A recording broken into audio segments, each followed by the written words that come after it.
അള്ളാഹുവിൻ്റെ അപാരമായ തൗഫീഖ് ഒന്നുകൊണ്ട് മാത്രമാണ് മുഹമ്മദ് ബിൻ അബ്ദുൽ വഹാബ് റഹിമഹുല്ലയുടെ വിശ്വപ്രസിദ്ധമായ കിതാബു തൗഹീദ്, തൗഹീദിന്റെ പുസ്തകമെന്ന ഗ്രന്ഥം വിശദീകരിക്കുവാനുള്ള അവസരം ലഭിച്ചിട്ടുള്ളത്. ആദ്യമായി അള്ളാഹുവിനെ സ്തുതിക്കുകയാണ്, അൽഹംദുലില്ലാ.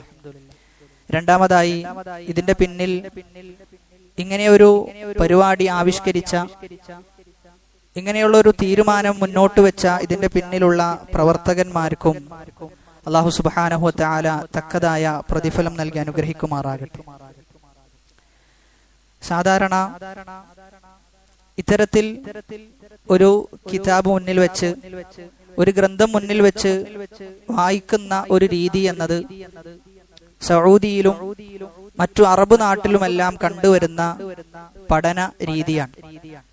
സൗദിയിലെ ഹൽക്കകൾ, അറിവിന്റെ സദസ്സുകൾ നമ്മൾ പരിശോധിച്ചു കഴിഞ്ഞാൽ ഒരുപാട് ആളുകൾ, പ്രായം ചെന്ന, അതോടൊപ്പം തന്നെ കുട്ടികളും യുവാക്കളും എല്ലാ ആളുകളും ഒത്തൊരുമിച്ച് അറിവ് നേടുന്ന ഒരു രംഗം സത്യത്തിൽ മനസ്സിനേറെ സന്തോഷം നൽകുന്നതും അതോടൊപ്പം തന്നെ കൺകുളിർമ നൽകുന്നതുമായ രംഗമാണ് അത്തരത്തിലുള്ള ഒരു രംഗമെന്ന് പറഞ്ഞു കഴിഞ്ഞാൽ.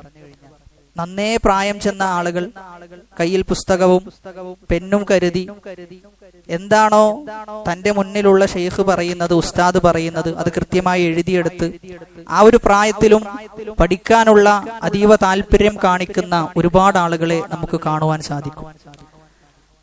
അത്തരത്തിലുള്ള ഒരു രീതിയിലാണ് ഇൻഷാ അല്ലാഹ് നമ്മുടെ ദർസ് മുന്നോട്ട് പോവുക. ഒരു കിതാബ് നമ്മൾ മുന്നിൽ വെച്ചിട്ടുണ്ട്, അതിന്റെ വിശദീകരണമാണ് നമ്മൾ ഓരോ ക്ലാസ്സിലായി വിശദീകരിച്ചുകൊണ്ടിരിക്കുക.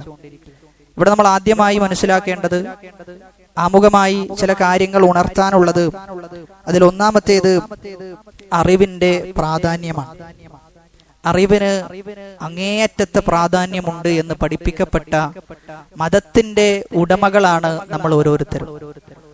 അല്ലാഹു സുബ്ഹാനഹു വ തആല റസൂലുള്ളാഹി സ്വല്ലല്ലാഹു അലൈഹി വസല്ലമക്ക് ഇറക്കി കൊടുക്കുന്ന ഒന്നാമത്തെ ആയത്ത് എന്നുള്ളത് ഇഖ്റ, നീ വായിക്കണം എന്ന് പറഞ്ഞുകൊണ്ട് വായനക്ക് പ്രോത്സാഹനം നൽകി, വായനയുടെ വിഷയത്തിൽ മുസ്ലിമീങ്ങൾ ഒട്ടും പിന്നോട്ട് പോകാൻ പാടില്ല എന്നതിനെ ആക്കം കൂട്ടുന്നതാണ് ഇസ്ലാമിലെ വിശുദ്ധ ഖുർആനിലെ ഒന്നാമത്തെ ആയത്ത് എന്ന് പറയുന്നത്. അതിൽ നിന്ന് തന്നെ എത്രത്തോളം പ്രാധാന്യം വായനക്കും പഠനത്തിനും ഉണ്ട് എന്നത് വളരെ വ്യക്തമായി നമുക്ക് മനസ്സിലാക്കുവാൻ സാധിക്കും. റസൂലുള്ളാഹി സ്വല്ലല്ലാഹു അലൈഹി വസല്ലമ തന്റെ അനുചരന്മാരോട്, സഹാബാക്കളോട് ചോദിക്കുന്ന ഒരു ചോദ്യമുണ്ട്. പൊതുവെ മനുഷ്യന്മാരെന്ന് പറഞ്ഞു കഴിഞ്ഞാൽ ഏതൊരു കാര്യവും എളുപ്പത്തിൽ ചെയ്തു തീർക്കാൻ കൊതിക്കുന്ന ആളുകളാണ്.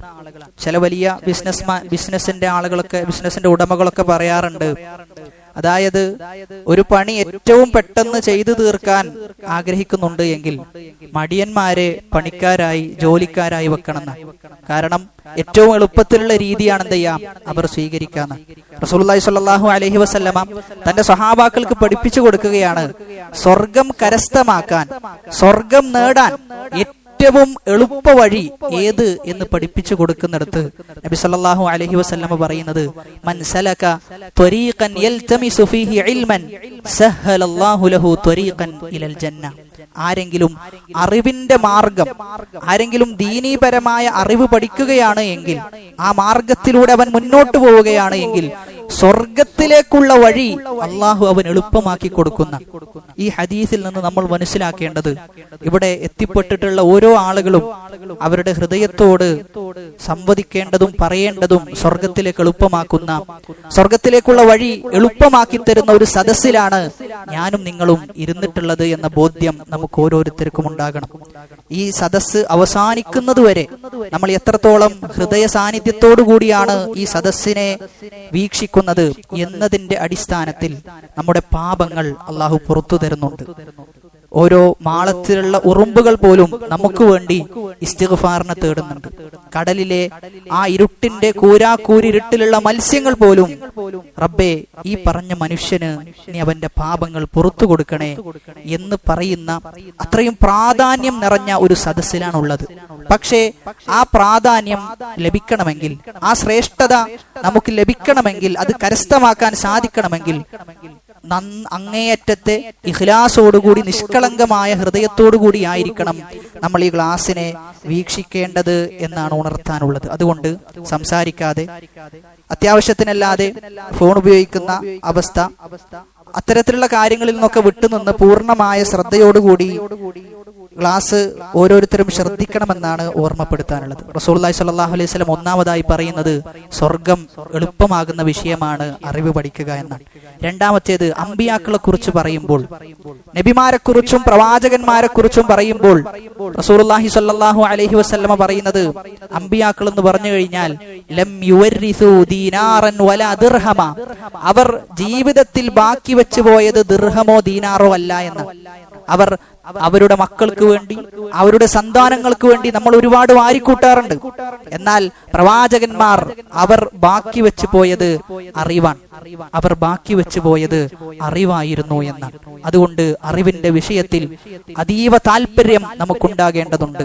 താല്പര്യമില്ല എന്നത് അറിയിക്കുന്നത് സ്വർഗത്തിലേക്കുള്ള വഴി അത് കഠിനമായി കൊണ്ടിരിക്കുന്നു എന്നതിലേക്കാണ് സൂചന നൽകുന്നത്.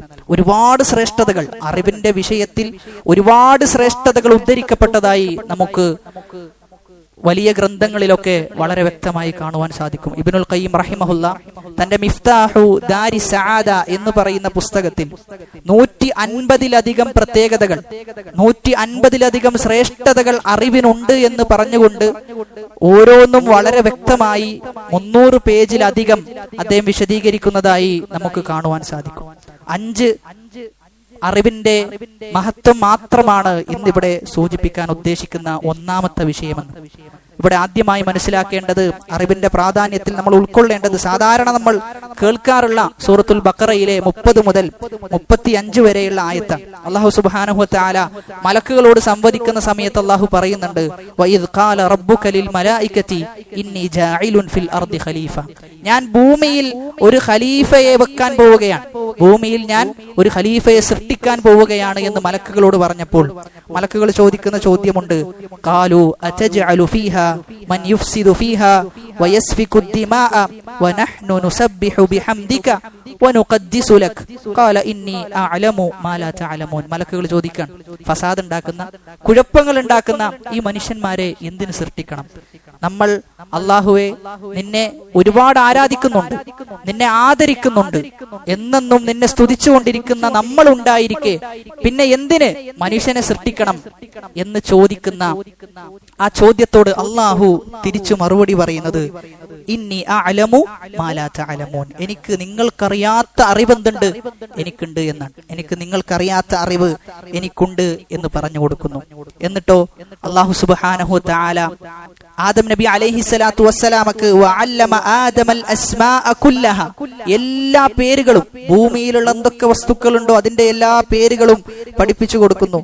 സുമ്മ അറദഹും അലൽ മലായിക, എന്നിട്ട് മലക്കുകൾക്ക് അത് കാണിച്ചു കൊടുക്കുന്നു, അതിന്റെ പേരുകൾ പറയാൻ പറയുന്നു.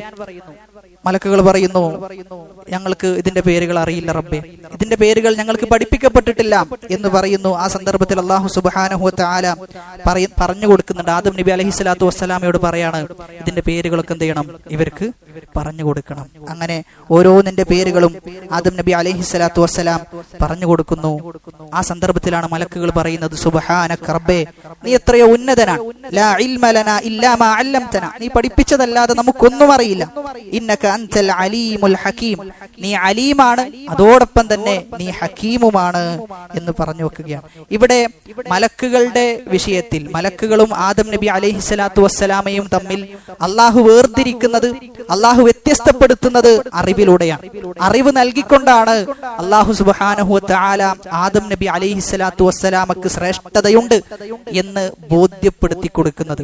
അവിടെയാണ് നമ്മൾ മനസ്സിലാക്കേണ്ടത്, ഇന്നൽ ഇൽമ അഷ്റഫു മാ ഫിൽ ഇൻസാൻ, ഒരു മനുഷ്യന്റെ ജീവിതത്തിൽ അവൻ ഉൾക്കൊള്ളുന്നതിൽ വെച്ച് ഏറ്റവും മഹത്വമുള്ളതാണ് അറിവ് എന്ന് പറഞ്ഞു കഴിഞ്ഞാൽ, ഇന്ന ഫദ്ലഹു വശറഫഹു ഇന്നമാ ഹുവൽ ഇൽം, ആദം നബി അലൈഹി സ്വലാത്തു വസ്സലാമിന്റെ ശ്രേഷ്ഠത എന്ന് പറഞ്ഞു കഴിഞ്ഞാൽ അത് അദ്ദേഹം പഠിച്ചെടുത്ത അറിവാണ്, അള്ളാഹു പഠിപ്പിച്ചു കൊടുത്ത അറിവാണ് എന്ന്.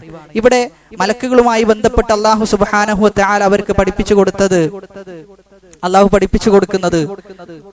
മലക്കുകളിൽ നിന്ന് ആദം നബി അലൈഹി സ്വലാത്തു വസ്സലാമക്ക് ഇത്രയും വലിയ ശ്രേഷ്ഠത ലഭിക്കാനുള്ള കാരണം അറിവാണ് എന്നാണ് ഒന്നാമതായി അറിവിന്റെ വിഷയത്തിൽ നമ്മൾ മനസ്സിലാക്കേണ്ട ശ്രേഷ്ഠത.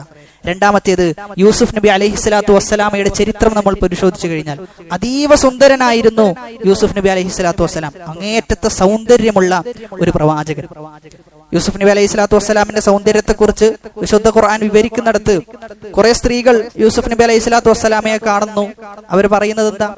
ഇത് ഒരു മലക്കാണ് എന്നാണ്. ഇത് ഒരു മലക്കാണ്, എന്തല്ല മനുഷ്യനല്ല എന്നാണ്. ആ ആയത്തിൽ നിന്നാണ് പണ്ഡിതന്മാർ തെളിവ് പിടിക്കുന്നത്. മലക്കുകൾ സൃഷ്ടികളിൽ വെച്ച് ഏറ്റവും സൗന്ദര്യമുള്ള ആളുകളാണ് ഏത്? മലക്കുകൾ എന്നത്.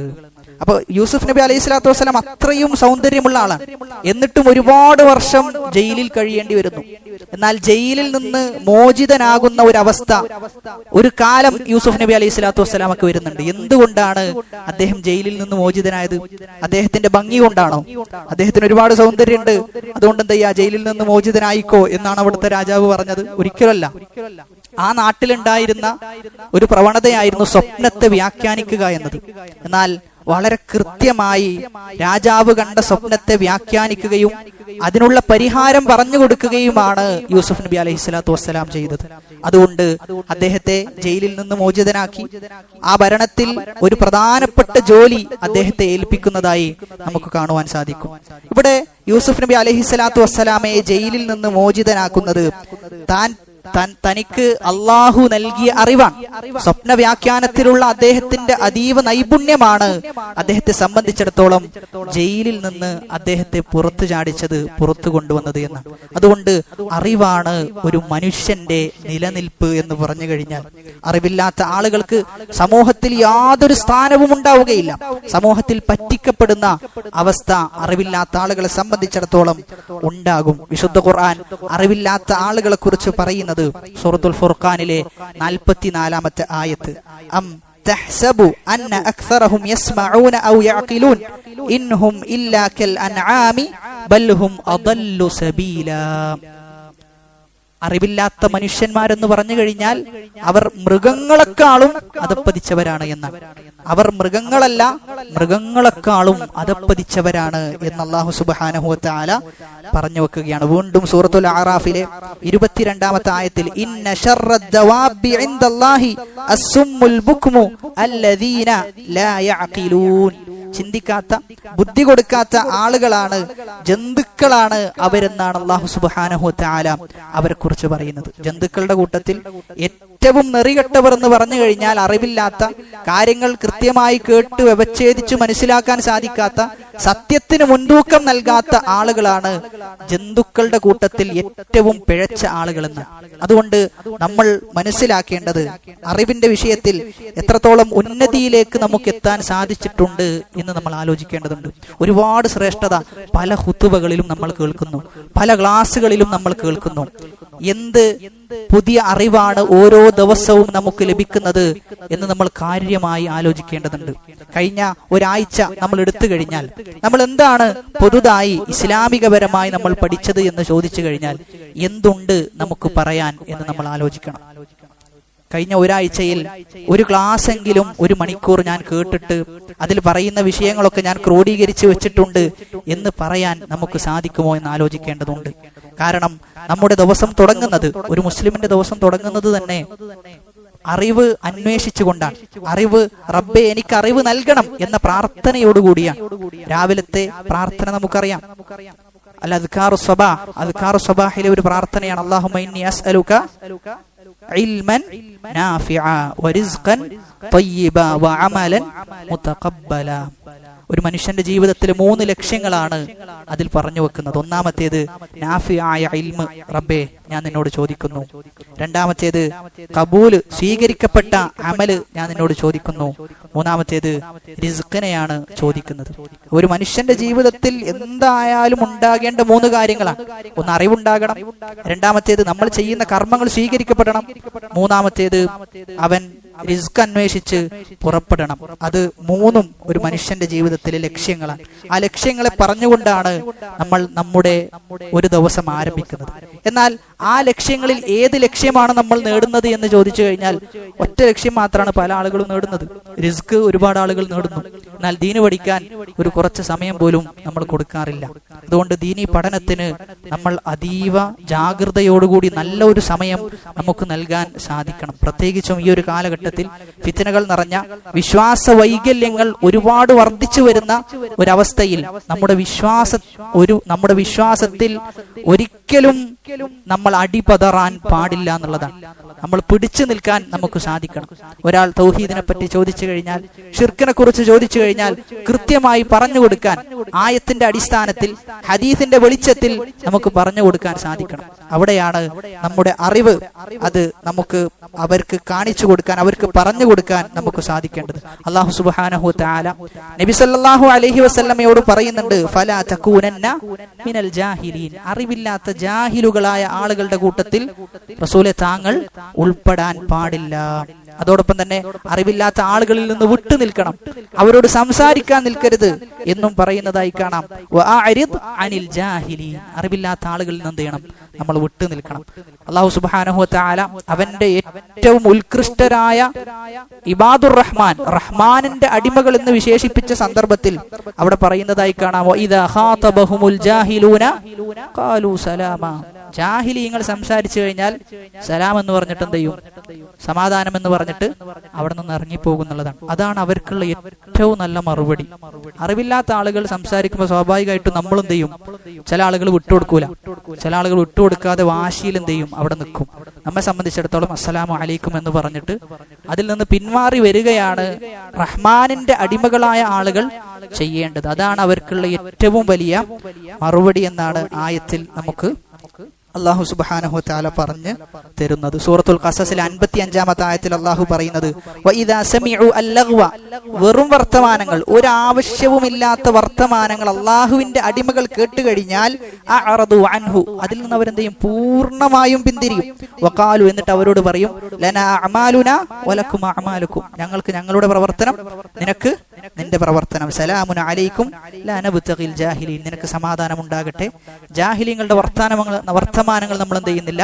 നമ്മൾ അതിനെ മുഖവിലക്കെടുക്കുന്നില്ല എന്ന് പറഞ്ഞ് തരികയാണ്. മൂസാ നബി അലൈഹിസ്സലാത്തു വസ്സലാമയുടെ പ്രാർത്ഥന, ഖാല അഊദു ബില്ലാഹി അൻ അകൂന മിനൽ ജാഹിലീൻ, ജാഹിലീങ്ങളിൽ ഉൾപ്പെടുന്നതിനെ തൊട്ട് റബ്ബേ ഞാൻ നിന്നോട് ശരണം തേടുന്നു. ആലോചിച്ചു നോക്കുക, എപ്പോഴെങ്കിലും അങ്ങനെ നമ്മൾ ശരണം തേടിയിട്ടുണ്ടോ? ഒരുപാട് പ്രാർത്ഥിക്കാറുണ്ട്, രാത്രി എഴുന്നേറ്റ് പ്രാർത്ഥിക്കാറുണ്ട്.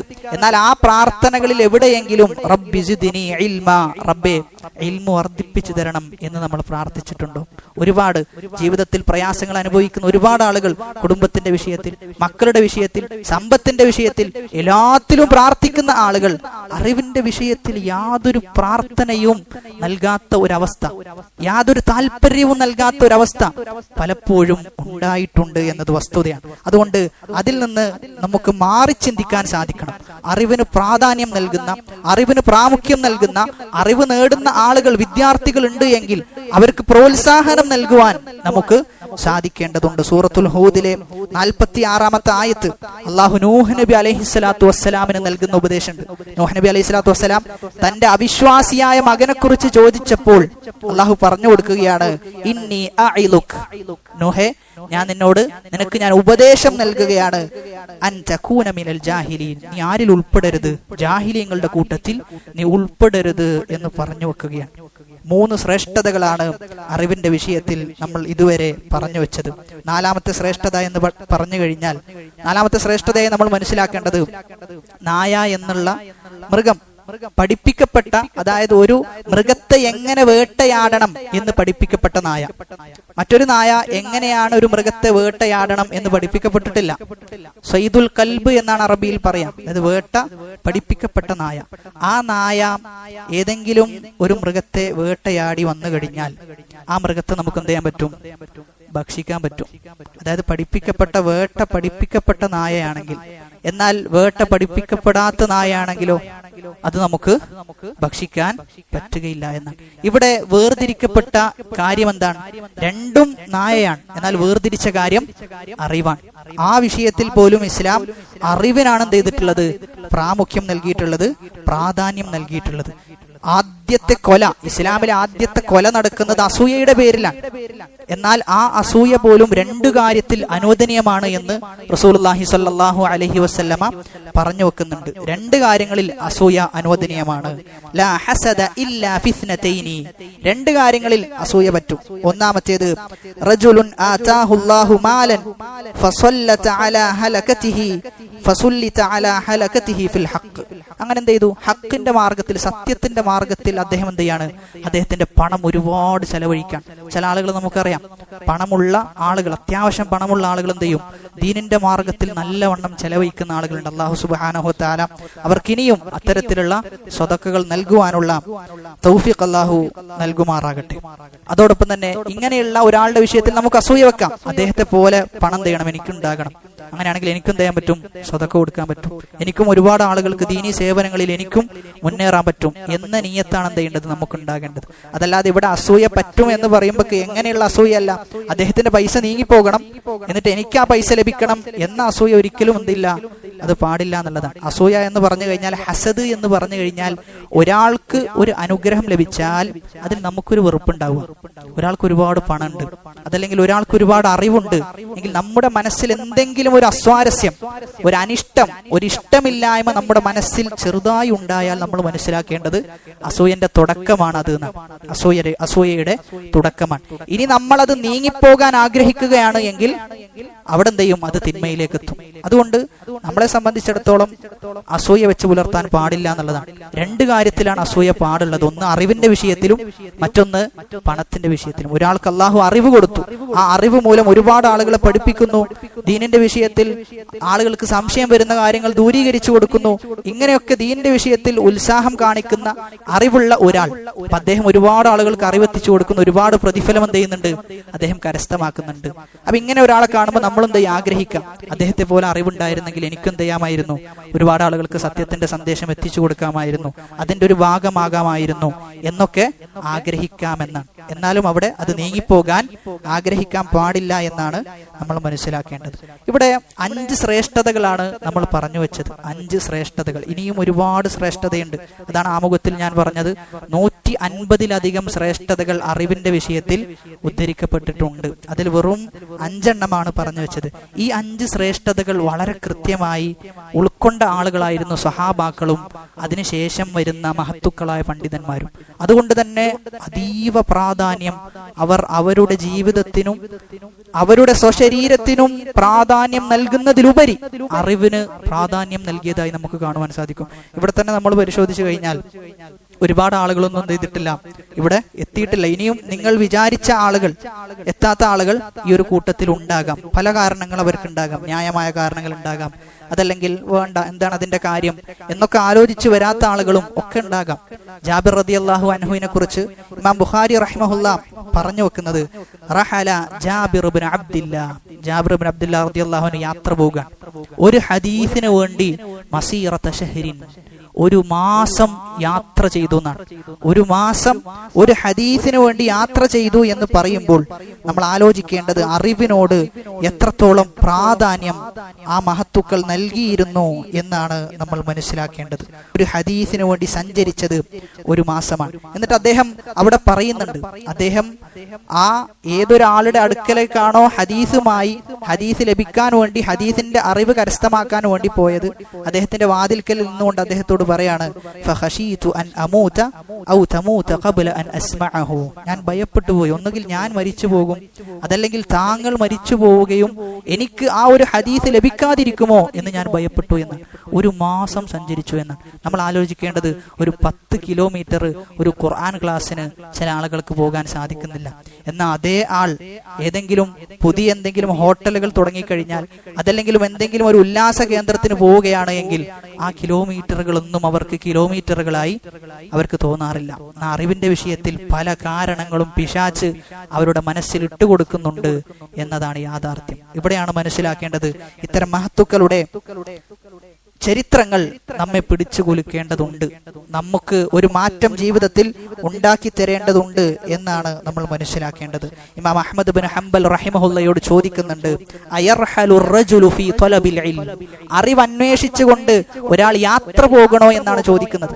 ഒരാൾ നാട് വിട്ട് യാത്ര പോകേണ്ടതുണ്ടോ എന്ന് ചോദിച്ചപ്പോൾ ഇമാം അഹ്മദ് ബിൻ ഹംബൽ റഹിമഹുല്ല പറഞ്ഞത്, ബലാ വല്ലാഹി ശദീദൻ, ഓനൊരു മതവിദ്യാർത്ഥി ആകണമെങ്കിൽ എന്ത് ചെയ്യണം? എന്തായാലും യാത്ര പോകണം എന്നാണ്.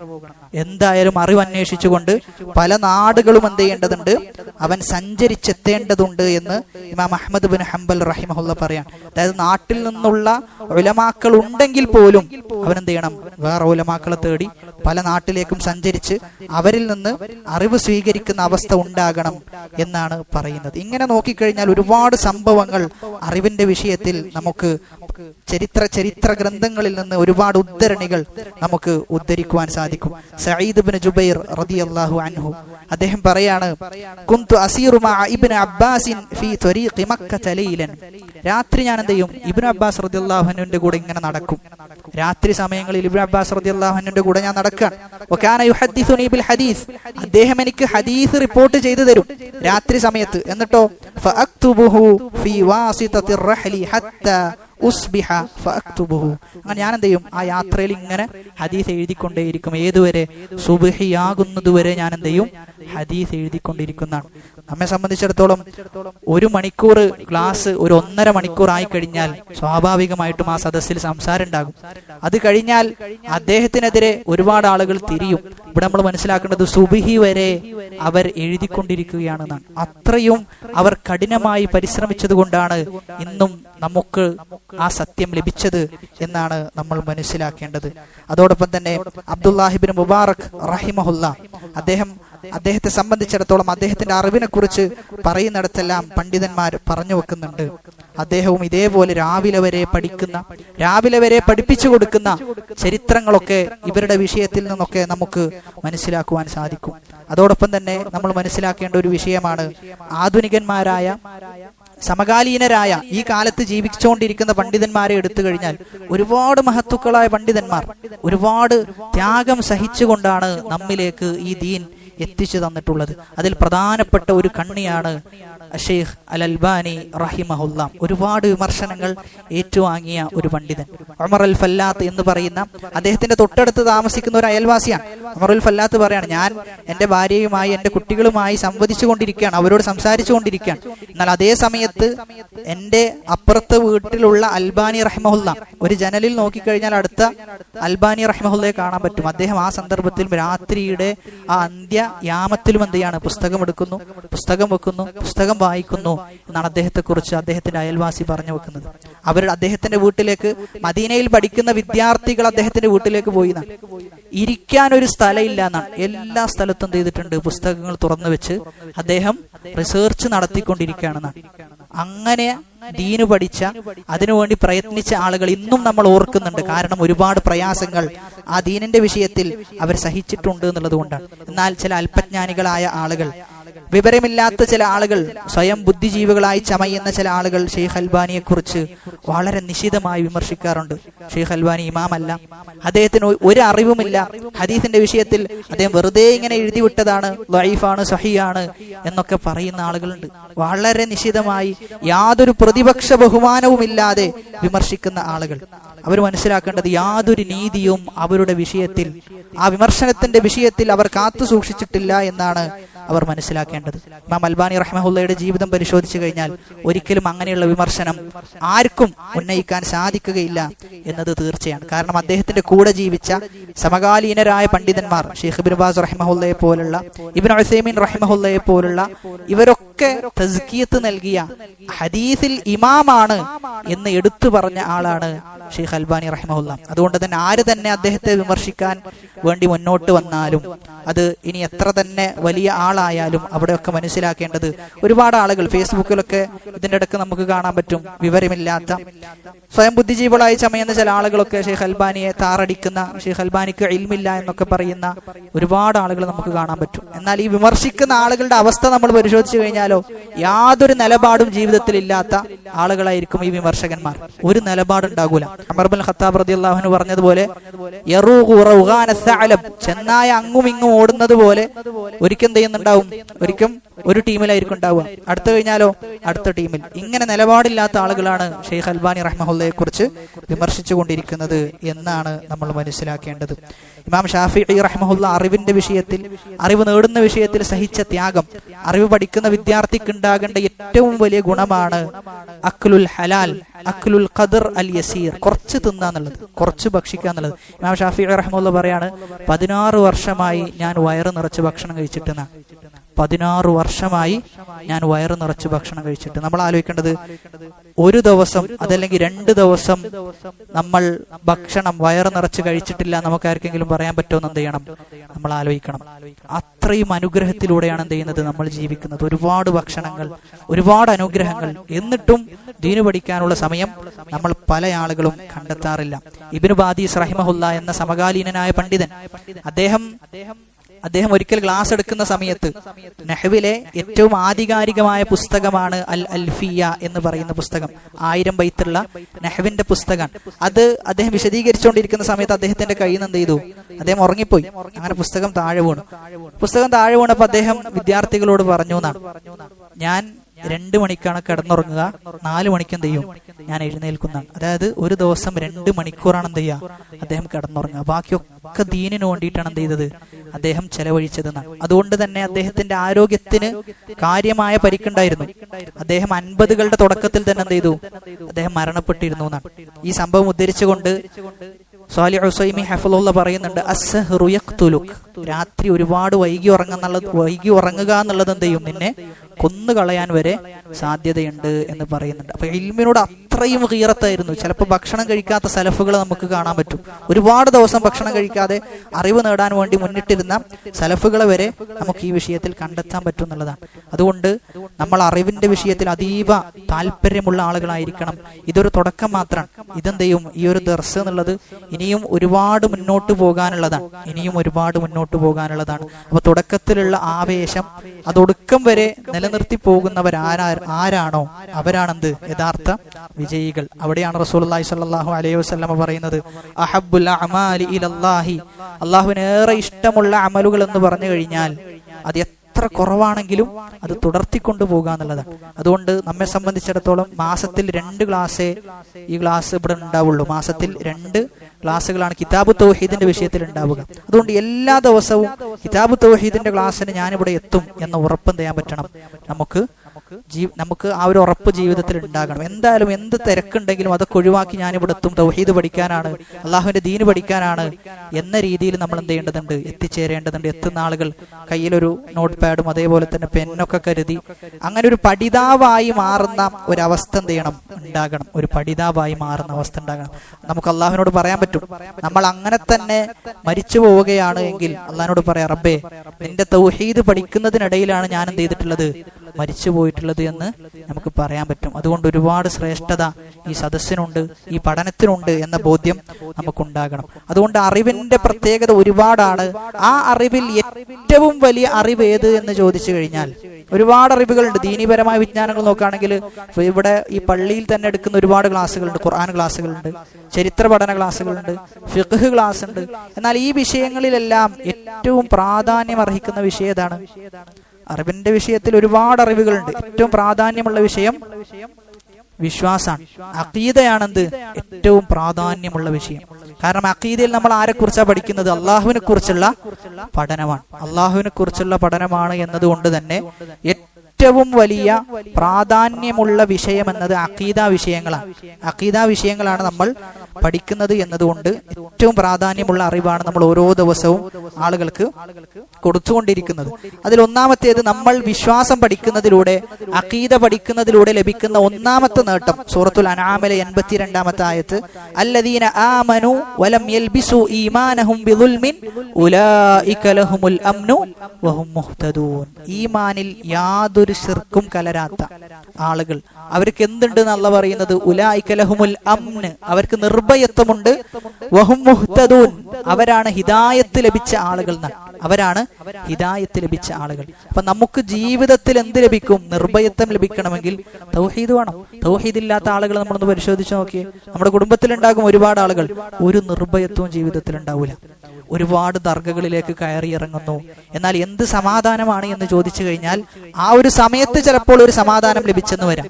അതല്ലാത്ത യാതൊരു സമാധാനവും ഇല്ല അവരെ സംബന്ധിച്ചിടത്തോളം ഇല്ല. ഒരു ദർഗയിലേക്ക് പോകുന്നു, അവിടെ നിന്ന് ശരിയാകുന്നില്ല, അടുത്ത ദർഗയിലേക്ക് പോകുന്നു. ഇങ്ങനെ ദർഗകൾ വിട്ട് മറ്റ് ദർഗകളിലേക്ക് എന്ത് ചെയ്യാണ്? സഞ്ചരിച്ചുകൊണ്ടിരിക്കുകയാണ്. എന്നാൽ നമ്മെ സംബന്ധിച്ചിടത്തോളം എല്ലാം കേൾക്കുന്ന എല്ലാം കാണുന്ന ആ റബ്ബിനോട് വളരെ സമാധാനത്തോടുകൂടി പ്രാർത്ഥിച്ചു കഴിഞ്ഞാൽ വിഷയം കഴിഞ്ഞു. അതാണ് പറയുന്നത് ഉലൈക ലഹുമുൽ അംൻ, അവർക്ക് നിർഭയത്തുണ്ട്, ആരെയും പേടിക്കേണ്ട ആവശ്യമില്ല, സന്തോഷമുണ്ട്, അവർക്ക് സുഖകരമായ ജീവിതമാണ് എന്ന് റബ്ബ് സുബ്ഹാനഹു വ തആല പറഞ്ഞു വെക്കാൻ. സൂറത്തുൽ ബഖറയിലെ 112-ാമത്തെ ആയത്ത്, ബലാ മൻ അസ്ലമ വജ്ഹഹു ലില്ലാഹി വഹുവ മുഹ്സിൻ ഫലഹു അജ്റുഹു ഇൻദ റബ്ബി വലാ ഖൗഫുൻ അലൈഹിം വലാ ഹും യഹ്സനൂൻ. അല്ലാഹുവിന് കീഴൊതുങ്ങിയ തൗഹീദുള്ള ആളുകൾ, അല്ലാഹു പറയാൻ, അവർക്ക് അല്ലാഹുവിന്റെ അടുക്കൽ പ്രതിഫലമുണ്ട്. വലാ ഖൗഫുൻ അലൈഹിം, അവർ ഭയപ്പെടേണ്ടതില്ല, അവർ വരാനിരിക്കുന്നതിനെ ഓർത്ത് ഭയപ്പെടേണ്ടതില്ല. വലാഹും യഹ്സനൂൻ, കഴിഞ്ഞു പോയതിനെ കുറിച്ച് അവർ ദുഃഖിക്കേണ്ടതുമില്ല. സൂറത്തുൽ അഅറാഫിലെ 96-ാമത്തെ ആയത്ത്, വലൗ അന്ന അഹ്ലൽ ഖുറാ ആമനു വത്തഖൗ ലഫതഹ്നാ അലൈഹിം ബറകാതിൻ മിനസ് സമാഇ വൽ അർദ്. ഗ്രാമവാസികളായ ആളുകൾ അല്ലാഹുവിൽ വിശ്വസിച്ചിരുന്നെങ്കിൽ, അല്ലാഹുവിൽ വിശ്വസിച്ചു കഴിഞ്ഞാൽ അല്ലാഹു ബറക്കത്ത് ഇറക്കി കൊടുക്കുന്നതാണ്. അല്ലാഹുവിന്റെ അനുഗ്രഹം ലഭിക്കണമെങ്കിൽ നമ്മുടെ ഈമാൻ എന്ത് ചെയ്യണം? അത് ശരിയാകണം. നമ്മുടെ ഈമാൻ ശരിയായി കഴിഞ്ഞാൽ അള്ളാഹുവിന്റെ ബറക്കത്ത് എന്ത് ചെയ്യും? നമ്മുടെ ജീവിതത്തിൽ ലഭിക്കുന്ന അവസ്ഥ ഉണ്ടാകും. സൂറത്തുൽ അംബിയായിലെ 105-ാമത്തെ ആയത്ത്, വലഖദ് കതബ്നാ ഫി സബൂരി മിൻ ബഅദി ദിക്രി അന്നൽ അർദ യരിസുഹാ ഇബാദിയസ് സാലിഹൂൻ. ഭൂമിയിൽ ആധിപത്യം നൽകുക ഈമാനുള്ള ആളുകൾക്കാണ്.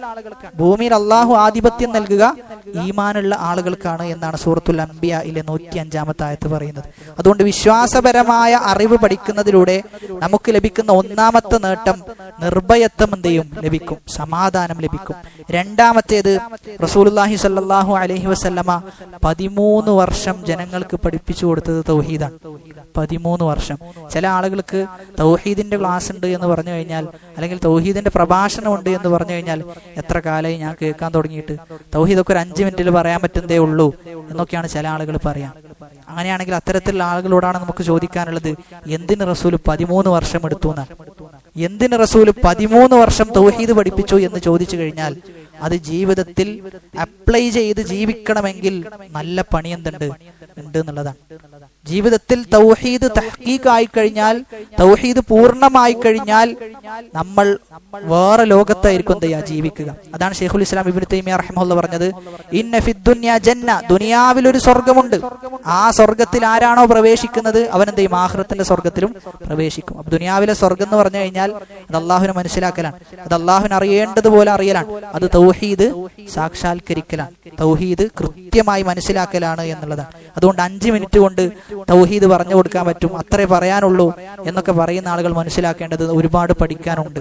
നമ്മൾ ഓരോ ബാബുകളും പഠിക്കുമ്പോൾ നമുക്ക് മനസ്സിലാവും തൗഹീദിന്റെ വിഷയത്തിൽ എവിടെയാണ് എനിക്കും നിങ്ങൾക്കും പിഴവ് സംഭവിച്ചിട്ടുള്ളത്, എവിടെയാണ് നമുക്ക് തൗഹീദിന്റെ വിഷയത്തിൽ കുറവുള്ളത് എന്ന് നമുക്ക് വളരെ കൃത്യമായി മനസ്സിലാക്കാൻ പറ്റും. മൂന്നാമത്തേത്, ഇസ്ലാം നിലകൊള്ളുന്നത് തന്നെ തൗഹീദിലാണ്. ഉമിർതു അൻ ഉഖാതില നാസ ഹത്താ യശ്ഹദു അല്ലാ ഇലാഹ ഇല്ലല്ലാഹ്. ജനങ്ങളോട് യുദ്ധത്തിന് വേണ്ടി അള്ളാഹു കൽപ്പിച്ചിട്ടുണ്ടെന്നാണ് റസൂൽ പറയാണ്. ജനങ്ങൾ ലാ ഇലാഹ ഇല്ലല്ലാ പറയുന്നത് വരെ ഞാൻ എന്ത് ചെയ്യും? യുദ്ധം ചെയ്യുന്നതാണ്. ലാ ഇലാഹ ഇല്ലല്ലാ പറയുന്നത് വരെ യുദ്ധം ചെയ്യുമെന്ന് റസൂലുള്ളാഹി സ്വല്ലല്ലാഹു അലൈഹി വസല്ലം പറയാണ്. അത്രത്തോളം പ്രാധാന്യം ലാ ഇലാഹ ഇല്ലല്ലാഹ്ക്ക് ഉണ്ട്. നാലാമത്തേത്, വിശ്വാസം നഷ്ടപ്പെട്ടു കഴിഞ്ഞാൽ നമ്മുടെ സങ്കേതം നരകമായിരിക്കും. ഒരാൾ രാത്രി എഴുന്നേറ്റ് നിസ്കരിക്കുന്നു, ഒരുപാട് നിസ്കരിക്കുന്നു, എന്നാൽ ശിർക്ക് ചെയ്യുന്ന ആളാണെങ്കിലോ ആ നിസ്കാരം കൊണ്ട് യാതൊരു കാര്യവുമില്ല. എന്നാൽ ഒരു മനുഷ്യൻ എല്ലാ തിന്മകളും ചെയ്യുന്നു, എല്ലാ തിന്മയിലും ഏർപ്പെടുന്നു, എന്നാൽ തൗഹീദുള്ള മനുഷ്യനാണെങ്കിലോ അള്ളാന്റെ അടുക്കൽ രക്ഷപ്പെടാൻ സാധ്യത ഏറ്റവും കൂടുതൽ ആരാ? ഈ പറഞ്ഞ വ്യക്തിയാണ്. മറ്റേ ശിർക്ക് ചെയ്യുന്ന വ്യക്തി ശാശ്വതമായി നരകത്തിലാണ്, ശാശ്വതമായി നരകത്തിലാണ്. അതാണ് തൗഹീദിന്റെ ശക്തി എന്ന് പറഞ്ഞു കഴിഞ്ഞാൽ, അതാണ് തൗഹീദിന്റെ ശക്തി. ഖിയാമത്ത് നാളിലേക്ക് ഒരു മനുഷ്യൻ വരുന്നുണ്ട്, 500 ഖിയാമത്ത് നാളിലേക്ക് വരുന്ന ഒരു മനുഷ്യൻ, അദ്ദേഹത്തിന് ഒരുപാട് ഏടുകൾ ഉണ്ടാവുന്ന, ഒരുപാട് ഏടുകൾ അദ്ദേഹത്തിന് ഉണ്ടാകും. അദ്ദേഹത്തിന്റെ ഒരു ഏടിന്റെ വലിപ്പം എന്ന് പറഞ്ഞു കഴിഞ്ഞാൽ നമ്മുടെ കണ്ണ് എവിടെയാണ് അവസാനിക്കുന്നത് അതുവരെ എന്തുണ്ട്? അദ്ദേഹത്തിന്റെ ഏടുകളുണ്ട്. അങ്ങനെ ഒരുപാട് ഏടുകളുള്ള മനുഷ്യൻ, നന്മ ഒന്നും ചെയ്തിട്ടില്ല, തിന്മ മാത്രമേ ജീവിതത്തിൽ ചെയ്തിട്ടുള്ളൂ. അങ്ങനെയുള്ള മനുഷ്യനെ ഖിയാമത്ത് നാളിൽ കൊണ്ടുവരുന്നു. ഖിയാമത്ത് നാളിൽ കൊണ്ടുവന്നിട്ട് അള്ളാഹു ചോദിക്കാൻ, നീ എന്തെങ്കിലും നന്മ ജീവിതത്തിൽ ചെയ്തിട്ടുണ്ടോ? അപ്പൊ ആ വ്യക്തി പറയും, ഞാൻ ഒന്നും ചെയ്തിട്ടില്ല എന്ന് പറയും. അങ്ങനെയാണ് അദ്ദേഹത്തിന് ഒരു ബിത്താക്ക കൊടുക്കുക എന്നാണ്, ഒരു ലാ ഇലാഹ ഇല്ലല്ലയുടെ ഒരു കാർഡ് എന്ത് ചെയ്യും അദ്ദേഹത്തിന് കൊടുക്കും. അദ്ദേഹം ആലോചിക്കുന്നതാണ്, ഇതുകൊണ്ട് എന്താണ് ലഭിക്കുക? എന്റെ ഇപ്പുറത്ത് ഒരുപാട് കാര്യങ്ങളുണ്ട്, ഒരുപാട് തിന്മകളുണ്ട്, അതുണ്ടായിരിക്കെ ഇതുകൊണ്ട് എന്ത് നേടാനെന്ന് അദ്ദേഹം വിചാരിക്കുന്നു. എന്നാൽ അതൊരു ത്രാസിൽ വെക്കുന്ന സമയത്ത് ഏറ്റവും കനം തൂങ്ങലേതാ? ലാ ഇലാഹ ഇല്ലല്ലയാണ്. അതുകൊണ്ട് നമ്മൾ മനസ്സിലാക്കേണ്ടത് വലിയ അനുഗ്രഹത്തിലാണ് നമ്മൾ ജീവിക്കുന്നത്. തൗഹീദ് എന്ന് പറഞ്ഞു കഴിഞ്ഞാൽ ഒരുപാട് ആളുകൾക്ക് ഇതുവരെ മനസ്സിലാകാത്ത ഒരു വിഷയമാണ്. ഒരുപാട് പഠിച്ചിട്ടുണ്ടാവും, ഒരുപാട് വർഷം അറബി പഠിക്കുകയും അറബി വായിക്കുകയും കിതാബുകളിലൂടെ സഞ്ചരിക്കുകയും ചെയ്ത ആളുകൾ. എന്നാൽ അള്ളാഹുവിനെ മാത്രമേ ആരാധിക്കാൻ പറ്റുള്ളൂ എന്ന വളരെ സരളമായ ഇയ്യാക നഅ്ബുദു വ ഇയ്യാക നസ്തഈൻ, നിന്നെ മാത്രം ആരാധിക്കുന്നു, നിന്നോട് മാത്രം ഞങ്ങൾ സഹായം തേടുന്നു എന്ന വിഷയം വരെ എന്ത് ചെയ്തിട്ടില്ല, അവർക്ക് ബോധ്യപ്പെടുന്നില്ല എന്നുള്ളതാണ്. അതുകൊണ്ടാണ് നമ്മൾ തിരിച്ചറിയേണ്ടത്, വളരെ വലിയ നിർഭയത്വത്തിലൂടെയും സമാധാനത്തിലൂടെയുമാണ് നമ്മൾ ഓരോ ദിവസവും ജീവിച്ചു കൊണ്ടിരിക്കുന്നത്. അതുകൊണ്ട് അള്ളാഹുവിനെ സ്തുതിച്ചുകൊണ്ടേയിരിക്കണം, അള്ളാഹുവിനെ നമ്മൾ സ്തുതിച്ചുകൊണ്ടേയിരിക്കണം. ഈ രണ്ട് വിഷയങ്ങളാണ് പ്രാഥമികമായി നമ്മൾ മനസ്സിലാക്കേണ്ടത്. ഒന്നാമത്തേത്, അറിവിന് ഏറ്റവും ശ്രേഷ്ഠതയുണ്ട്. ആ അറിവിന് ശ്രേഷ്ഠതയുള്ളതോടൊപ്പം തന്നെ വിശ്വാസപരമായ അറിവുകൾക്കാണ് എന്ത് ഏറ്റവും കൂടുതൽ ശ്രേഷ്ഠത. ഇനി മൂന്നാമത്തേത്, നമ്മൾ കിതാബിലേക്ക് കടക്കുകയാണ്. അവിടെ ആദ്യമായി മനസ്സിലാക്കേണ്ടത് അത്തഅരീഫു ബിൽ കിതാബ്, കിതാബിന്റെ പേരായിട്ട് പറയപ്പെടുന്നത് കിതാബു തൗഹീദ് അല്ലദി ഹുവ ഹഖ്ഖുൻ അലൽ ഹബീദ്. കിതാബു തൗഹീദ് അല്ലദി ഹുവ ഹഖ്ഖുൻ അലൽ അബീദ് എന്നാണ് കിതാബിന്റെ പേര്. അപ്പൊ ഇവിടെ കിതാബു തൗഹീദ് എന്നാണ്, തൗഹീദിന്റെ കിതാബ്. അല്ലദി എങ്ങനെയുള്ള, ഹുവ ഹഖ്ഖുൻ അലൽ അബീദ്, അടിമകളുടെ മേൽ നിർബന്ധമായ അള്ളാഹുവിന് നൽകേണ്ട ബാധ്യതയായ തൗഹീദിന്റെ കിതാബാണ്. സാധാരണ ജനങ്ങൾക്കിടയിലൊക്കെ അറിയപ്പെടുന്നത് കിതാബു തൗഹീദ് എന്ന പേരിലാണ്. കിതാബു തൗഹീദ് എന്ന പേരിലാണ് ജനങ്ങൾക്കിടയിൽ അറിയപ്പെടുന്നത്. എന്നാൽ പൂർണ്ണനാമം കിതാബു തൗഹീദ് അല്ലദി ഹുവ ഹഖ്ഖുൻ അലൽ അബീദ് എന്നാണ്. ഈ പേരെടുക്കപ്പെട്ടത് ഹദീസിൽ നിന്നാണ്. യമനിലേക്ക് റസൂലുള്ളാഹി സ്വല്ലല്ലാഹു അലൈഹി വസല്ലമ മുആദ് ഇബ്നു ജബൽ റളിയല്ലാഹു അൻഹുവിനെ അയക്കുമ്പോൾ പറയുന്നുണ്ട്, നീ ആദ്യമായി ക്ഷണിക്കേണ്ടത് എവിടേക്കാണ്? അൻ യുവഹിദു, തൗഹീദിലേക്കാണ് എന്ത് ചെയ്യേണ്ടത്? ക്ഷണിക്കേണ്ടത്. അതിൽ നിന്നാണ് കിതാബു തൗഹീദ് എന്ന പേര് എടുത്തിട്ടുള്ളത്. അതിൽ നിന്നാണ് കിതാബു തൗഹീദ് എന്ന പേര് സെലക്ട് ചെയ്തിട്ടുള്ളത്. എന്നിട്ടോ അല്ലദീ ഹുവ ഹഖ്ഖുൻ അലൽ അബീദ്, അതും മുആദ് ഇബ്നു ജബൽ റളിയല്ലാഹു അൻഹുമായി ബന്ധപ്പെട്ട അതേ ഹദീസാണ്. മുആദ് ഇബ്നു ജബൽ റളിയല്ലാഹു അൻഹുവിനോട് റസൂലുള്ളാഹി സ്വല്ലല്ലാഹു അലൈഹി വസല്ലമ ചോദിക്കുന്നുണ്ട്, ഹൽ തദ്രി മാ ഹഖ്ഖുൽ ഇബാദി അലല്ലാഹി ഇദാ ഫഅലൂഹു, അടിമകളുടെ മേൽ അള്ളാഹുവിനോടുള്ള ബാധ്യത എന്താണ് എന്ന് നിനക്കറിയുമോ മുആദ് എന്ന് ചോദിക്കാൻ. നിനക്കറിയുമോ? അൽ തദ്രി മാ ഹഖ്ഖുല്ലാഹി അലാ ഇബാദിഹി, എന്താണ് അടിമകളുടെ മേൽ അവർ അള്ളാഹുവിന് കൊടുക്കേണ്ട ബാധ്യത എന്താ? റസൂലുള്ളാഹി സ്വല്ലല്ലാഹു അലൈഹി വസല്ലം പറയാണ്, ഹഖ്ഖുല്ലാഹി അലാ ഇബാദിഹി അൻ യഅ്ബുദൂഹു വലാ യുശ്രികൂ ബിഹി ഷൈആ, അടിമകളുടെ മേൽ, നമ്മുടെ മേൽ അള്ളാഹുവിനുള്ള ബാധ്യത എന്ന് പറഞ്ഞു കഴിഞ്ഞാൽ അള്ളാഹുവിനെ മാത്രം ആരാധിക്കലാണ്, ഷിർക്ക് വെച്ച് പുലർത്താതിരിക്കലാണ്. അപ്പൊ അവിടെ ആ ഹദീസിൽ വന്ന ലഫ്ലാണ് ഹഖ്ഖുല്ലാഹി അലാ ഇബാദിഹി, അടിമയുടെ മേൽ അള്ളാഹുവിന് നൽകേണ്ട ഹക്ക്. ആ ഒരു പദത്തിൽ നിന്നാണ് എന്ത് ചെയ്തിട്ടുള്ളത്? കിതാബു തൗഹീദ് അല്ലദീ ഹുവ ഹഖ്ഖുൻ അലൽ അബീദ് എന്ന പേര് മുസന്നിഫ് നൽകിയിട്ടുള്ളത്. അതാണ് കിതാബിന്റെ പേരുമായി ബന്ധപ്പെട്ട് നമ്മൾ മനസ്സിലാക്കേണ്ടത്. രണ്ടാമത്തേത് മീസത്തു ഹാദൽ കിതാബ്, ഈ പുസ്തകത്തിന്റെ പ്രത്യേകതയാണ്, കിതാബു തൗഹീദിന്റെ പ്രത്യേകതയാണ്. അപ്പൊ കിതാബു തൗഹീദിന്റെ പ്രത്യേകതയാണ് നമ്മൾ പറഞ്ഞു വരുന്നത്. ഒന്നാമത്തെ പ്രത്യേകത, ഇമാം ബുഖാരി റഹിമഹുല്ലയുടെ സ്വഹീഹുൽ ബുഖാരി, ആ സ്വഹീഹുൽ ബുഖാരിയോട് എന്ത് ചെയ്തിട്ടുണ്ട്? ഈ കിതാബു തൗഹീദിനെ സാദൃശ്യപ്പെടുത്തിയിട്ടുണ്ട്. സ്വഹീഹുൽ ബുഖാരി എന്ന് പറഞ്ഞു കഴിഞ്ഞാൽ മുസ്ലിം ലോകം ഒന്നടങ്കം സ്വീകരിച്ചു പോരുന്ന കിതാബാണ്, സ്വഹീഹാണ് എന്ന് സ്വീകരിച്ചു പോരുന്ന കിതാബാണ്. ആ കിതാബിനോട് എന്തിനു സാദൃശ്യമുണ്ട്? ഈ കിതാബു തൗഹീദിന് സാദൃശ്യമുണ്ട് എന്ന് പറയുന്നുണ്ട്. അപ്പൊ അത് വലിയ ഫദ്ലാണ്. ആ കിതാബിനോട് സാദൃശ്യപ്പെടുത്താന്ന് പറഞ്ഞു കഴിഞ്ഞാൽ വലിയ ശ്രേഷ്ഠതയായിട്ടാണ് നമ്മൾ മനസ്സിലാക്കേണ്ടത്. എന്തുകൊണ്ടാണ് ഇമാം ബുഖാരിയുടെ സ്വഹീഹിനോട് താരതമ്യം ചെയ്തത് എന്ന് നമ്മൾ പഠിച്ചു കഴിഞ്ഞാൽ, ഇമാം ബുഖാരി റഹിമഹുല്ല എന്ത് ചെയ്യും? ഹദീസ് കൊടുക്കും. ഇമാം ബുഖാരി റഹിമഹുല്ലയുടെ വക ആകെ കൊടുക്ക ഹെഡിങ് ആയിരിക്കും. അതേപോലെയാണ് മുഹമ്മദ് ബിൻ അബ്ദുൽ വഹാബ് റഹിമഹുല്ലയും എന്ത് ചെയ്തിട്ടുള്ളത്? ആദ്യം ആയത്ത് കൊടുക്കും, പിന്നെ ഹദീസ് കൊടുക്കും, പിന്നെ സ്വഹാബാക്കളുടെ അതിനുള്ള വിശദീകരണം കൊടുക്കുന്നുള്ളതാണ്. അപ്പൊ അതേ രൂപം ഇമാം ബുഖാരി റഹ്മത്തുള്ളാഹി സ്വീകരിച്ച രൂപത്തോട് എന്തുണ്ട്? മുഹമ്മദ് അബ്ദുൽ വഹാബ് റഹിമഹുല്ല സ്വീകരിച്ച രീതിയിൽ സാദൃശ്യമുണ്ട് എന്നതുകൊണ്ടാണ് സ്വഹീഹുൽ ബുഖാരിയോട് ഈ കിതാബിനെ സാദൃശ്യപ്പെടുത്തിയിട്ടുള്ളത്. ചില ആളുകളൊക്കെ വളരെ വലിയ വിവാദമാക്കാറുള്ള വിഷയമാണ് മുഹമ്മദ് ബിൻ അബ്ദുൽ വഹാബ് റഹിമഹുല്ലയുടെ കിതാബ് തൗഹീദ് പഠിപ്പിക്കുന്നു, അത് തീവ്രവാദത്തിലേക്ക് കൊണ്ടുപോകുന്ന ഗ്രന്ഥമാണ് എന്നൊക്കെ ചില ആളുകൾ പറയാറുണ്ട്. എന്നാൽ ആ പറയുന്ന ആളുകൾ മനസ്സിലാക്കേണ്ടത് കിതാബ് തൗഹീദ് ആദ്യം മുതൽ അവസാനം വരെ മറിച്ചു നോക്കിക്കഴിഞ്ഞാൽ മുഹമ്മദ് ബിൻ അബ്ദുൽ വഹാബ് റഹിമഹുല്ലയുടെ വകയായി ആ ഹെഡിങ് അല്ലാത്ത ഒരു കാര്യം പോലും ചെയ്തിട്ടില്ല, പറഞ്ഞിട്ടില്ല. അപ്പോ ഏതെങ്കിലും ഒരാൾ കിതാബ് തൗഹീദ് തീവ്രവാദത്തിലേക്ക് കൊണ്ടുപോകുന്ന ഗ്രന്ഥമാണ് എന്ന് പറഞ്ഞു കഴിഞ്ഞാൽ വാസ്തവത്തിൽ പറയുന്നത് എന്താ? ആയത്തുകൾ തീവ്രവാദത്തിലേക്ക് കൊണ്ടുപോകുന്നു, ഹദീസുകൾ തീവ്രവാദത്തിലേക്ക് കൊണ്ടുപോകുന്നു, സ്വഹാബത്തിന്റെ വിശദീകരണം തീവ്രവാദത്തിലേക്ക് കൊണ്ടുപോകുന്നു എന്നാണ് പറയാതെ പറഞ്ഞുകൊണ്ടിരിക്കുന്നത്. ഫുൾ ആയത്താണ്. നമ്മൾ ജസ്റ്റ് ഒന്ന് പരിശോധിച്ചു കഴിഞ്ഞാൽ ആദ്യം ആയത്തുകളാണ്, പിന്നെ ഹദീസാണ്, പിന്നെ സ്വഹാബാക്കളുടെ വിശദീകരണമാണ്. രണ്ടാമത്തേത് ഈ കിതാബിന്റെ പ്രത്യേകത കസ്റത്തുൽ അദില്ല, ഒരുപാട് തെളിവുകളാണ്. അദ്ദേഹത്തിന്റെ വക യാതൊന്നും പറയുന്നില്ല, തെളിവ് വെച്ചിട്ടാണ് എന്ത് ചെയ്യാം സംസാരിക്കുക.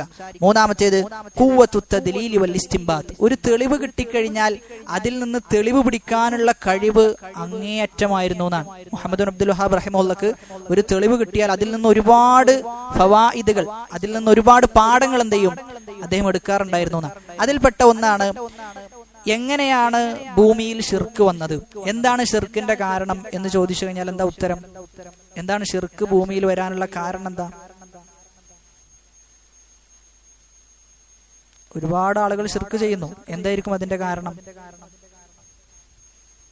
തൗഹീദ് കുറഞ്ഞിട്ട്, പരീക്ഷണം. പിന്നെയോ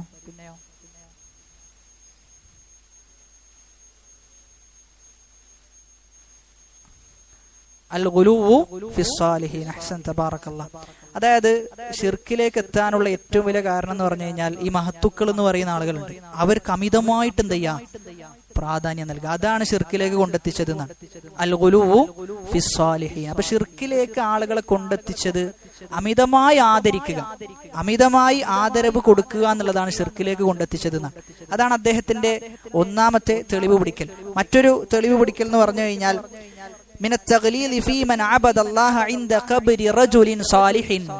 ഒരു സ്വാലിഹായ ഒരു മനുഷ്യന്റെ ഖബറിൽ നിന്നുകൊണ്ട്, ഒരു സ്വാലിഹായ മനുഷ്യനാണ്, അദ്ദേഹത്തിന്റെ ഖബറിൽ ചെന്നുകൊണ്ട് നമ്മൾ എന്ത് ചെയ്യാണ്? അള്ളാഹുവിനെ ആരാധിക്കാൻ. ആരെയല്ല ആരാധിക്കുന്നത്? ആ ഖബറിലുള്ള വ്യക്തിയല്ല ആരാധിക്കുന്നത്. അതുപോലും പാടില്ല എന്നാണ്, അതുപോലും പാടില്ല. അപ്പൊ ഷെയ്ഖ് മുഹമ്മദ് അബ്ദുൽ വഹാബ് റഹ്മത്ത് ചോദിക്കാൻ, ആ ഖബറിന്റെ അടുക്കൽ നിന്നുകൊണ്ട് അള്ളാഹുവിനെ ആരാധിക്കാൻ പാടില്ല എന്ന് പറഞ്ഞു കഴിഞ്ഞാൽ പിന്നെ എങ്ങനെ അദ്ദേഹത്തെ ആരാധിക്കാം? അദ്ദേഹത്തെ എന്തായാലും ആരാധിക്കാൻ പറ്റൂല, എന്തായാലും ആരാധിക്കാൻ പറ്റൂല. അപ്പൊ അതൊക്കെ നമുക്ക് വിശദമായി പഠിക്കാനുള്ള ഓരോ ബാബുകളാണ്. അപ്പൊ ഷെയ്ഖ് മുഹമ്മദ് ബിൻ അബ്ദുൽ വഹാബ് റഹിമഹുല്ലയുടെ ഈ കിതാബിന്റെ പ്രത്യേകത അതാണ്. അദ്ദേഹത്തെ സംബന്ധിച്ചിടത്തോളം ഒരു ആയത്ത് കിട്ടിക്കഴിഞ്ഞാൽ നമ്മൾ വിചാരിക്കാത്ത പാഠങ്ങളാണ് എന്ത് ചെയ്യാം ആ ആയത്തിൽ നിന്ന് കൊണ്ടുവരിക.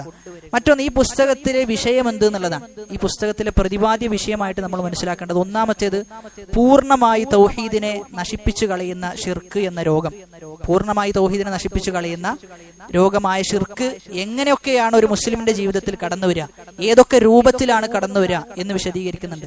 രണ്ടാമത്തേത് തൗഹീദിന്റെ പൂർണ്ണതക്ക് നമുക്ക് കോട്ടം തട്ടും.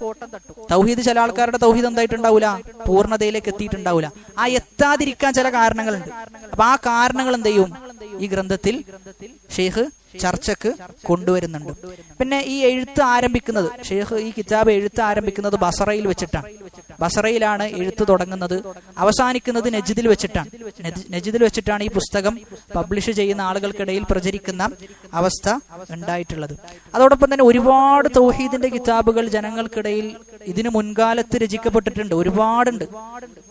ഷെയ്ഖുൽ ഇസ്ലാം ഇബ്നു തൈമിയ്യ റഹിമഹുല്ലയുടെ ഇഖ്തിലാഉ സിറാത്തുൽ മുസ്തഖീം, ഇബ്നുൽ ഖയ്യിം റഹിമഹുല്ലയുടെ ഇഗാസത്തുൽ ലഹ്ഫാൻ എന്നിങ്ങനെ ഒരുപാട് ഗ്രന്ഥത്തിൽ തൗഹീദ് വിഷയം വന്നിട്ടുണ്ട്, തൗഹീദ് വിഷയം ചർച്ച ചെയ്തിട്ടുണ്ട്. കാരണം ഇസ്ലാമിന്റെ അടിത്തറയാണ്. സ്വാഭാവികമായിട്ട് എന്ത് ചെയ്യും, മുൻകാലക്കാരൊക്കെ ചർച്ച ചെയ്യും.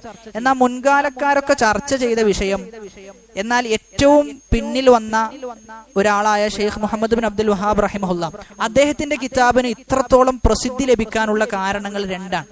ഒന്ന് അദ്ദേഹത്തിന്റെ ഇഖ്ലാസാണ്, ഒന്ന് അദ്ദേഹത്തിന്റെ നിഷ്കളങ്കതയാണ്. കാരണം അദ്ദേഹം ജീവിക്കുന്ന കാലഘട്ടം എന്ന് പറഞ്ഞു കഴിഞ്ഞാൽ ഷിർക്കിന്റെ എല്ലാ രൂപങ്ങളും നിലനിന്നിരുന്ന കാലഘട്ടത്തിലാണ് അദ്ദേഹം ജീവിച്ചത്. അപ്പൊ അദ്ദേഹത്തിന് അങ്ങേയറ്റത്തെ നിഷ്കളങ്കത ഉണ്ടായിരുന്നു. എന്ത് ഈ പറയുന്ന ആളുകൾ എന്ത് ചെയ്യണം? ഷിർക്കിൽ നിന്ന് ഒന്ന് കരകയറ്റണം. ഇൻഷാ അല്ലാഹ് നമ്മൾ അടുത്ത ക്ലാസ്സിൽ അദ്ദേഹത്തിന്റെ പ്രബോധനത്തിന്റെ രീതി വളരെ വിശദമായി നമ്മൾ പറയും. അദ്ദേഹത്തെ വിമർശിക്കുന്ന ആളുകളുടെ വിമർശനത്തിന്റെ അവസ്ഥ എന്താണ്? ഒരിക്കൽ അദ്ദേഹത്തിന്റെ ഉസ്താദ് അദ്ദേഹത്തിന്റെ മുന്നിൽ നിന്നുകൊണ്ട് എന്ത് ചെയ്യാണ്? ഷിർക്കിന്റെ കാര്യങ്ങൾ, അതായത് ഷിർക്കിലേക്ക് എത്തിക്കുന്ന ഷിർക്കിയായ പ്രവർത്തനങ്ങളും കാര്യങ്ങളൊക്കെ പറഞ്ഞു കൊടുക്കാൻ. ആ സമയത്ത് മുഹമ്മദ് അബ്ദുൽ വഹാബ് റഹിമഹുല്ലാഹ് എന്ത് ചെയ്തു? ഖുർആനിൽ ഒരു ആയത്ത് ഓതി കൊടുത്തു. അലം തറ കൈഫ ഫഅല, അതല്ല വേറെ ആയത്താണ്. അതായത് റബ്ബ ഹാദൽ ബൈത്ത് എന്ന് പറയുന്ന ആയത്തുണ്ടല്ലോ, അവിടെ അതായത് ഈ റബ്ബിനെ നിങ്ങൾ എന്ത് ചെയ്യണം? ആരാധിക്കണം. ഈ ഭവനത്തിന്റെ റബ്ബിനെ നിങ്ങൾ ആരാധിക്കണം. അവിടെ എന്ത് ചെയ്തു? റബ്ബ് എന്നുള്ള പദം മുഹമ്മദ് അബ്ദുൽ വഹാബ് റഹിമഹുല്ലാഹ് പറഞ്ഞില്ല. നിങ്ങൾ ഈ വീടിനെ എന്ത് ചെയ്യണം? ആരാധിക്കണം എന്ന് പറഞ്ഞു. ആ രൂപത്തിൽ ആയത്ത് ഓതിയെന്ന. അപ്പൊ ഷെയ്ഖ് പറഞ്ഞു അങ്ങനെ ഓതാൻ പാടില്ല. ആയത്ത് എങ്ങനെ ഓതേണ്ടത്? റബ്ബിനെയാണ് ആരാധിക്കേണ്ടത്, അതാണ് ശരിയായത്. കാരണം വീടിനെ ആരാധിക്കാൻ പറ്റൂലല്ലോ, കഅബയെ ആരാധിക്കാൻ പറ്റൂലല്ലോ.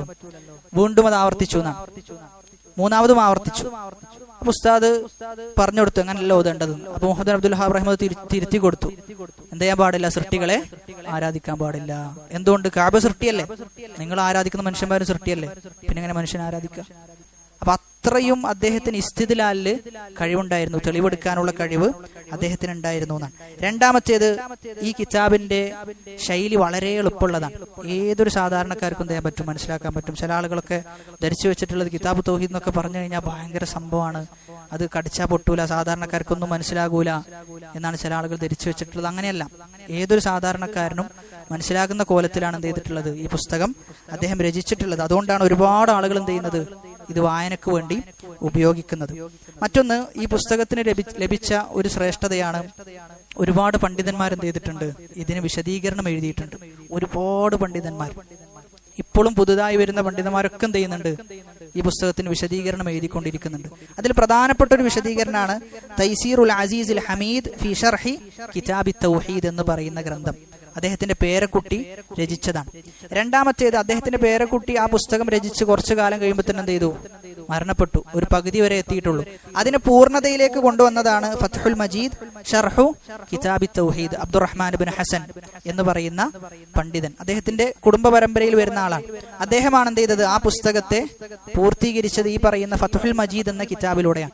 ഫത്ഹുൽ മജീദ് എന്ന ഈ ഷർഹ് ആസ്പദമാക്കിക്കൊണ്ടാണ് ഇൻഷാ അല്ലാഹ് നമ്മൾ എന്ത് ചെയ്യുക? ക്ലാസുകൾ മുന്നോട്ട് കൊണ്ടുപോവുക. പ്രധാനമായും നമ്മൾ ആ ഒരു ഗ്രന്ഥത്തെയാണ് നമ്മൾ ആസ്പദമാക്കുക. അപ്പൊ ഇതാണ് കിതാബുമായി ബന്ധപ്പെട്ട് നമ്മൾ മനസ്സിലാക്കേണ്ട അടിസ്ഥാനപരമായ കാര്യങ്ങൾ. അവസാനമായി സൂചിപ്പിക്കാനുള്ളത്, നമ്മെ സംബന്ധിച്ചിടത്തോളം ജീവിതം മുഴുവനും തൗഹീദിനു വേണ്ടി, ദീനിനു വേണ്ടി എന്ത് ചെയ്യാൻ പറ്റണം? നമുക്ക് മാറ്റിവെക്കാൻ സാധിക്കണം. നമ്മൾ മരിച്ചു കഴിഞ്ഞാൽ നമുക്ക് ബാക്കിയാകുന്നത് അത് മാത്രമാണ്. അതല്ലാത്തൊന്നും ചെയ്യൂല, നമുക്ക് ബാക്കിയാവുകയില്ല. നമുക്ക് ബാക്കിയാവുക നമ്മൾ ചെയ്തു വെച്ച നന്മകളും നമ്മൾ ക്ഷണിച്ച തൗഹീദിലേക്കുള്ള ക്ഷണം, അതൊക്കെ എന്ത് ചെയ്യും? നാളെ ഖബറിൽ ഒരു പ്രകാശമായി വരുന്ന അവസ്ഥ ഉണ്ടാകും. അതുകൊണ്ട് നമ്മൾ ജീവിതത്തിൽ എടുക്കേണ്ട ഒരു പ്രധാനപ്പെട്ട തീരുമാനത്തിൽ ഒന്നാമത്തേത് ഈ പറയുന്ന തൗഹീദിന്റെ കിതാബ് എന്ന കിതാബ് പൂർണ്ണമായിട്ട് എന്ത് ചെയ്യും? ഞാൻ വായിച്ചു തീർക്കും. ഞാൻ പൂർണ്ണമായും എല്ലാ ക്ലാസ്സുകളിലും ഞാൻ പങ്കെടുക്കാൻ ശ്രമിക്കും എന്ന ഉറപ്പ് നമ്മൾ എന്ത് ചെയ്യണം? നമ്മൾ എടുക്കണം. ആ ഒരു തീരുമാനം നമുക്ക് എടുക്കാൻ പറ്റണം. രണ്ടാമത്തേത്, എന്നിലൂടെ ഞാൻ ഈ തൗഹീദ് പഠിച്ച്, ഇതിന്റെ ആയത്തുകൾ പഠിച്ച്, ഹദീസുകൾ മനസ്സിലാക്കി ഒരാളെങ്കിലും എന്ത് ചെയ്യും? എന്നിലൂടെ തൗഹീദിലേക്ക് എത്തും എന്ന് അതിനുവേണ്ടി പരിശ്രമിക്കാൻ നമുക്ക് പറ്റണം. പണ്ട് കാലത്തൊക്കെ എന്ന് പറഞ്ഞു കഴിഞ്ഞാൽ ആരെ കണ്ടാലും തൗഹീദ് പറയുന്ന ആളുകളായിരുന്നു ഇവിടെ ഇരിക്കുന്ന പല ആളുകളും. എന്നാൽ ഇന്ന് നമുക്ക് എന്ത് ചെയ്യാൻ പറ്റണില്ല? നമ്മുടെ കുടുംബത്തിൽ ശിർക്ക് ചെയ്യുന്ന ആളുണ്ട് എങ്കിൽ പോലും അവരോട് പോലും തുറന്ന് ഇത് ശിർക്കാണ്, തെറ്റാണ്, ചെയ്യരുത് എന്ന് വളരെ നസീഹത്തോടു കൂടി പറയാൻ പറ്റണില്ല. ആളുകൾക്ക് എന്തായെന്ന് ചോദിച്ചു കഴിഞ്ഞാൽ അത് അവരുടെ ഇഷ്ടങ്ങൾ, അവർ ചെയ്തോട്ടെ, നമ്മൾ അവരുടെ ഇഷ്ടത്തിൽ എന്ത് ചെയ്യണ്ട? ഇടപെടണ്ട. തിന്മ വിരോധിക്കുന്ന അവസ്ഥയിൽ നിന്ന് പല ആളുകളും എന്ത് ചെയ്തിട്ടുണ്ട്? പിന്മാറിയിട്ടുണ്ട്. സമൂഹത്തിന് ബാധിക്കുന്ന ഏറ്റവും വലിയ രോഗവും ഏറ്റവും വലിയ നാശവുമാണ് പ്രതികരണശേഷി കുറഞ്ഞു പോവുക എന്നത്. പ്രത്യേകിച്ചും സലഫികൾക്കിടയിൽ പ്രതികരണശേഷി തൗഹീദിന്റെ വിഷയത്തിൽ എന്ത് ചെയ്തിട്ടുണ്ട്? കുറഞ്ഞു വന്നിട്ടുണ്ട്. ഒരുപാട് വേറെ രൂപത്തിലുള്ള ചർച്ചകളാണ്. ഒരു ആവശ്യവുമില്ലാത്ത അനാവശ്യമായ ചെറിയ ചെറിയ കാര്യങ്ങൾക്ക് എന്ത് ചെയ്യാം? അത് ചർച്ച ചെയ്ത് അതിനെ വലിപ്പിച്ച് ജനങ്ങൾക്കിടയിൽ എന്ത് ചെയ്യാം? പ്രശ്നം ഉണ്ടാക്കുക. തൗഹീദിന്റെ വിഷയത്തിൽ തൗഹീദ് കൃത്യമായി അറിയാത്ത ഒരുപാട് ആളുകളുണ്ട്. ഒരുപാട് ആളുകൾ ഇന്നും ഷിർക്ക് ചെയ്തുകൊണ്ടിരിക്കുന്ന ആളുകളുണ്ട്. അവർക്ക് നമ്മൾ തൗഹീദ് എത്തിച്ചു കൊടുക്കാനുള്ള മാർഗം ചെയ്യുന്നില്ല. നമ്മൾ കാണുന്നില്ല. അപ്പൊ അതുകൊണ്ട് എന്നിലൂടെ ഒരാളെങ്കിലും തൗഹീദിലേക്ക് എത്തും എന്ന ഉറപ്പ് നമുക്ക് എന്ത് ചെയ്യാൻ പറ്റണം, സ്വീകരിക്കാൻ പറ്റണം. അതോടൊപ്പം തന്നെ നമ്മൾ ആദ്യം സൂചിപ്പിച്ചതുപോലെ മരിക്കുമ്പോൾ നമുക്ക് തൗഹീദ് പഠിച്ചുകൊണ്ട് എന്ത് ചെയ്യാൻ പറ്റണം, മരിക്കാൻ പറ്റണം. അതിനു വേണ്ടിയിട്ടുള്ള ഒരു കാരണമായിട്ട് എന്ത് ചെയ്യാം, നമ്മൾ ഈ ഒരു വിഷയത്തെ കാണുക എന്നതാണ്. തുടക്കത്തിന്റെ പ്രസരിപ്പ്, തുടക്കത്തിന്റെ ആഗ്രഹം ഒടുക്കം വരെ എന്ത് ചെയ്യണം, നിലനിൽക്കണം, ഒടുക്കം വരെ നിലനിൽക്കണം. അതിനുവേണ്ടി റബ്ബിനോട് നമ്മൾ എന്ത് ചെയ്യുക, പ്രാർത്ഥിച്ചു കൊണ്ടേയിരിക്കുക എന്നുള്ളതാണ്. റബ്ബിനോട് നമ്മൾ പ്രാർത്ഥിച്ചു കൊണ്ടേയിരിക്കുക. റബ്ബെ, ഈ ഒരു പുസ്തകം കൃത്യമായി പഠിക്കുകയും ജീവിതത്തിൽ പ്രാവർത്തികമാക്കുകയും ചെയ്യുവാനുള്ള തൗഫീഖ് എനിക്ക് നൽകണേ എന്ന പ്രാർത്ഥന നമ്മൾ എന്ത് ചെയ്യുക, നിത്യവും പ്രാർത്ഥിച്ചു കൊണ്ടേയിരിക്കുക. അല്ലാഹു സുബ്ഹാനഹു വ തആല ഈ ഒരു പുസ്തകം പൂർണ്ണമായി വിശദീകരിക്കുവാനും ഇതിലൂടെ ഒരുപാട് ആളുകൾക്ക് തൗഹീദ് ലഭിക്കുന്ന അവസ്ഥ ഉണ്ടാവുകയും ചെയ്യുമാറാകട്ടെ.